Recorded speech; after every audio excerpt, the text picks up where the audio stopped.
2020 मायथाइनि बिटिआर गोजोन गोरोबथानि 5.3 बे दफा बायदियै जि फरेस्ट राइट एक्ट 2006 बेनि आधाराव लेन्ड एन्टाइटेलमेन्ट होनाय जि हाबाफारि बेनि थामथि खेबनि ढेकियाजुलि समस्तियाव होनाय जाबाय। गिबियाव 1300 होनाय जादों, नेक्स्ट पर्यायाव होनाय जादों आरो दिनै 1204 टटेल 3600 सामथिं दासिम ढेकियाजुलि समस्तियाव हाइस्ट, जदिव गहपुर, बिश्वनाथ, बेहाली गुबुन गुबुन समस्तियावबो होनाय जादों, खिन्थु ढेकियाजुलि समस्तियावनो गिबि जागायदोंमोन आरो बेयावनो बांसिन होनाय जादों। आरो गिबियावनो फरेस्ट राइट एक्टनि गेजेरजों जोंनि सन अफ दा सयल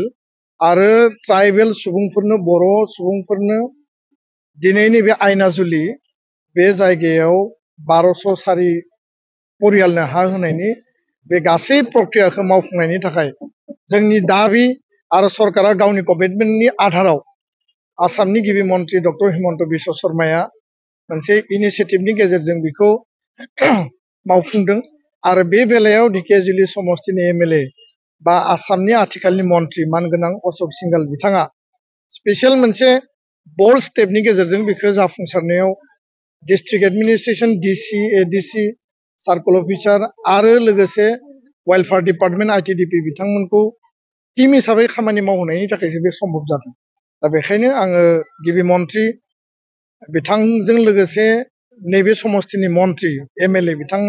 आरो गासै डिस्ट्रिक्ट एडमिनिस्ट्रेशननो धन्यबाद बावदों। दुलाराय बर' माहारिनि संसार जानायाव जोङो जुजिनाय, नाजानाय, सावरायनाय आरो सरकारखौ नारसिननाय, मालाबा जों गणतान्त्रिक पन्थानि गेजेरजों आन्दलन खालामनाय, बे पन्थाफोरनि गेजेरजोंसो दिनै सरकारखौ गावनि कमिटमेन्टआव लाबोनानै हा मोननांगौनि आरो हा होनांगौनि जे खामानि बेखौ मावहोनो थाखाय जोङो नारसिननायनि गेजेरजों सम्भब खालामनो हादों। आरो बेयाव रायजो राजानि धैर्यखौबो जोङो मानिनांगोन। दा बेखायनो दुलाराय बर' फरायसा आफादा दिल्लीयाव, दिसपुराव एकर्ड इमप्लिमेन्टेसननि थाखाय जिखिनि खामानि मावनो गोनां दङ जों मावगासिनो दङ। 41 खान बर' गामिया सनितपुर बिश्वनाथनिफ्राय हाबबाय, बाखि गामियाबो हाबनांगौ 19 खान जिखिनि आद्रा दङ 60 खाननि गेजेराव। आरो एनादार एनाउन्समेन्टनि गेजेरजों बिटिआरआव थिसननायनि खामानिया 3.1 नि खामानिया रोखायै जाफुंनांगौ। बेनि थाखाय गिबि मन्थ्रिखौ जोङो नारसिनगासिनो दङ। बाथ्राया जाहैबाय जे लास्ट व्यक्तिसिम, जोबथा सुबुंसिम हा मोननो गोनां जाय व्यक्तियानो थाया मानो बिथांमोननो हा होजोबनायनि बा हाखौ मोनहोजोबनायनि जि प्रक्रिया, बेयाव दुलाराय बर' फरायसा आफाद सनितपुर जिल्ला बा बिश्वनाथ जिल्लाया जों गसंथागोन आरो बिनि थाखाय जोङो रोखायै आरो गोख्रोङै खामानि मावलांगोन। बे बाथ्राखौ आङो बुंबाय। जौगानायनि खामानियाबो जानांगोन। बेयाव स्कुलाव टिचार गैया आरो 75 इजिएस सेन्टार, नैबे जायगायाव जि स्कुलफोर दङ एलपि स्कुल, बेयाव फोरोंगिरि थिसननायनि थाखाय रनज पेगु बिथाङा खोथा होदों आरो खोथा होनाय बायदि बिथाङा मावफुंनांगोन। दा बेखायनो लामा जानांगौ, दालां जानांगौ, कारेन्ट मोननांगौ, दै मोननांगौ, आइवाइ न' मोननांगौ, पन्सायतआव हाबनांगौ बा बिटिआर 6 सिडुलाव हाबनाय गामिफोरखौ लानानै बेयाव भिसिडिसि दानांगौ आरो लोगोसेनो बेयाव हेल्थ सेन्टार फसंनांगौ बा जेसेबांखिनि अरुणोदय आसनियानो जा, जि आसनियानो जा, गासै बिथिंनि जौगानायखौ रायजो राजाया मोननांगोन। गोरिब गुन्द्रानि जि थांना थानायनि जिउआ रोखा जानांगोन, जौगानांगोन। आरो बेखायनो हाया जोंनि प्राइमारि फान्डामेन्टेल जि अधिकार, हा गैयाबा ट्राइबेला, बर'फोरा, सन अफ दा सयला मिनिंलेस। आरो हाया जोंनि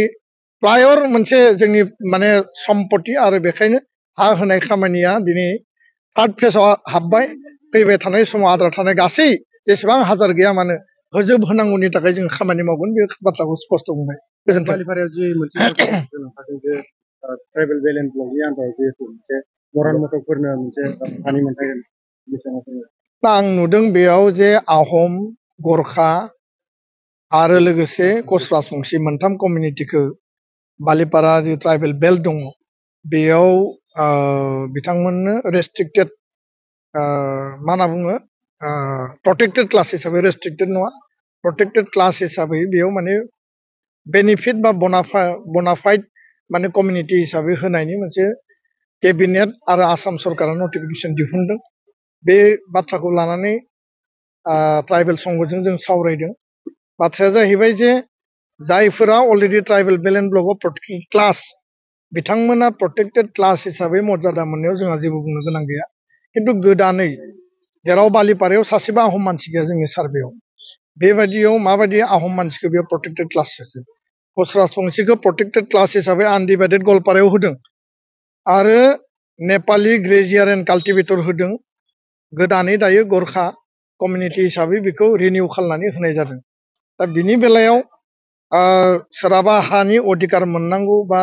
प्रोटेक्टेड क्लासनि अधिकार थाखानायफ्रा मोननायाव जोंहा बुंनो गोनां गैया खिन्थु गोदानै बेयाव इन्डाक्ट गोदानै बेयाव थिसननायाव जोंनि एक्जिस्टिं ट्राइबेला जुदि थ्रेट जादोंब्ला जोंनि हा हुआ जुदि एनक्रोच जादोंब्ला थ्रेटेनिं जादोंब्ला बिनि सायाव सरकारा जवाब होनांगोन रिप्लाइ होनांगोन आरो सरकारखौ जों दाबि दैखाङो बेलेन ब्लकआव जि एनक्रोचमेन्ट जादों 4 लाख बिगा हा गुवाहाटी हाइकर्टआ जि रायदान होदों बेनि एभिक्शननि खामानिखौ सरकारा मावनांगौ खालि प्रोटेक्टेड क्लासखौ बारायबाल' जाया एभिक्शननि खामानिखौबो मावनांगौ होननानै जोङो दाबि दैखाङो आरो बिनि सायाव अफिसियेल मा प्रसिडियर मा जादों ट्राइबेल संघ सिसिट'आ जों रायलायबाय थादों आरो बिनि उननि पर्यायाव जोङो माखासे खामानि मावगोन गोजोन्थों बेराम आजार जानाय सुबुंफोरनि थाखाय ईश्वर पलिक्लिनिक एन्ड रिसार्च सेन्टारा गोबां खाबुफोर लाबोदों बे ईश्वर पलिक्लिनिक एन्ड रिसार्च सेन्टाराव गोबां बेराम जानाय सोखानो हाग्रा मोजां रोंगौथि गोनां डक्टरफोर दं क'क्राझार सहरनि खारगामि निउ फ्लाइअभारनि साखाथियाव थानाय ईश्वर पलिक्लिनिक एन्ड रिसार्च सेन्टारा गोबां फेसिलिटिज एबा खाबुफोर फोसावदों ईश्वर पलिक्लिनिक एन्ड रिसार्च सेन्टारनि फेसिलिटिफोरानो जाबाय obstetrics and gynaecology general surgery orthopaedic surgery laboratory ultrasonography casualty paediatrics pathology pharmacy laparoscopy surgery NICU X-ray आरो ईश्वर पलिक्लिनिक एन्ड रिसार्च सेन्टारा 24 घन्टा जेब्लाबो खुलायै थागोन लांलाय लाबोलायनि एम्बुलेन्सआबो मोजाङै सार्भिस थागोन निखावरि सुबुंफोरनो ईश्वर पलिक्लिनिक एन्ड रिसार्च सेन्टारा रेहाय होनाय जागोन आरो बेराम आजारफोरखौ बे ईश्वर पलिक्लिनिक एन्ड रिसार्च सेन्टाराव मोजाङैनो देहाखौ फाहामथाय लाफैनो हागोन खम बेसेनाव जायखिजाया समावनो अपारेशन खालामनो हानाय जागोन आबुङै खौरां लाहरनो थाखाय 9395024949 जानबुं नाम्बाराव खौरां लाहरनो हागोन आरो इमेल ishwarpoli30jun@gmail.com आव जगाजग खालामनो हागोन नमस्कार মই ঈশ্বৰ পলিক্লিনিক ৰিচাৰ্চ চেণ্টাৰৰ সুপাৰিনটেণ্ডেণ্ট ডক্টৰ CK ডিমাৰীয়ে কৈছোঁ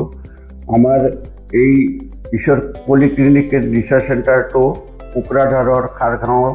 ফ্লাইঅভাৰৰ তলতে এইটো নতুনকৈ আবাৰ স্থাপিত হৈছে এটা নাৰ্ছিং হোম ইয়াতে আমাৰ এই নাৰ্ছিং হোমত বিভিন্ন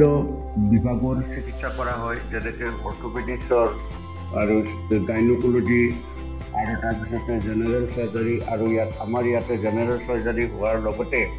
লেপাৰস্কোপিক অপাৰেশ্যনো হয় আমাৰ ইয়াতে সুবিধা আছে যেনেকৈ আমাৰ লেবৰেটৰী আছে এক্স-ৰে ছ'ন'গ্ৰাফি এইবিলাক সম্পূৰ্ণ আমি ৰাইজক ছাৰ্ভিচ দিবৰ কাৰণে যুগুতাইছোঁ ৰাইজ আমাৰ ইয়াতে OPD যিটো মানে বহিৰ্বিভাগৰ ৰোগী চোৱা হয় সেইটো আমাৰ চোৱা হয় তাৰোপৰি দিনে ৰাতিয়ে আমাৰ ইয়াতে অপাৰেশ্যন কৰা হয় গোটেইখিনি সুবিধা আপোনালোকে পাব ইয়াৰ উপৰিও যিসকল লোক আৰ্থিকভাৱে তেওঁলোকৰ দুৰ্বল তেওঁলোকক আমি ৰেহাই ৰেটত আমি চিকিৎসা কৰিবৰ কাৰণে যত্ন কৰিম